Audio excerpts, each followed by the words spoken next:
Hey guys, Nina here, welcoming you to another reading from the Ladies of Horror Picture Prompt Monthly Challenge, hosted by Elaine Pascal on her channel, The Godmother of Horror.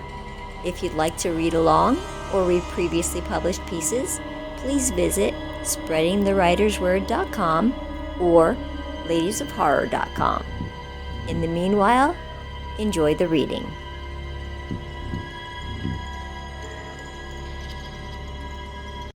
The Forest Phantom by Suzie Lockhart.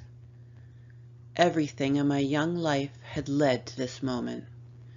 I still recall the day the Okasan of the most prestigious Okiya in the area grabbed my hand, pulled me to my feet, and simply said, "Come." I'd been a 9-year-old street urchin and wasn't about to deny a potential opportunity for food. As she half dragged me through the streets, my stomach rumbled at the sizzling food from street vendors, colors blurred from peddlers offering their wares. My own mother had abandoned me in a market nearly 2 years prior. Most likely, she was tired of the stigma. My presence in her life was a thorn in her side. Half-white children of soldiers were treated somewhat better, but the brown skin inherited from my father stood out. Not to mention eyes the color of the sea, a pale gray blue.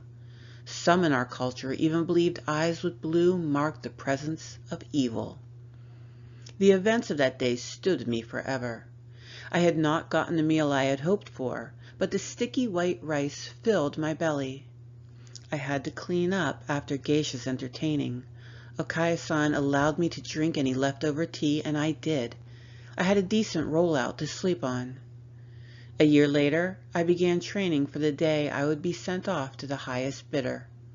At that time, I was unaware I was working in a brothel instead of an Okiya. My skin and eyes were not sought after by gentlemen. Instead, the man who had won bought my virginity. He took me by train, and it was exciting at the time because I was too young to understand that once we arrived at his elaborate minka, he'd planned to rape me. He was a very rich man, but quite unattractive. He wore pungent cologne that made my nose wrinkle. He wasted no time. He immediately cut a section of my elaborately wound hair to put in a trophy case.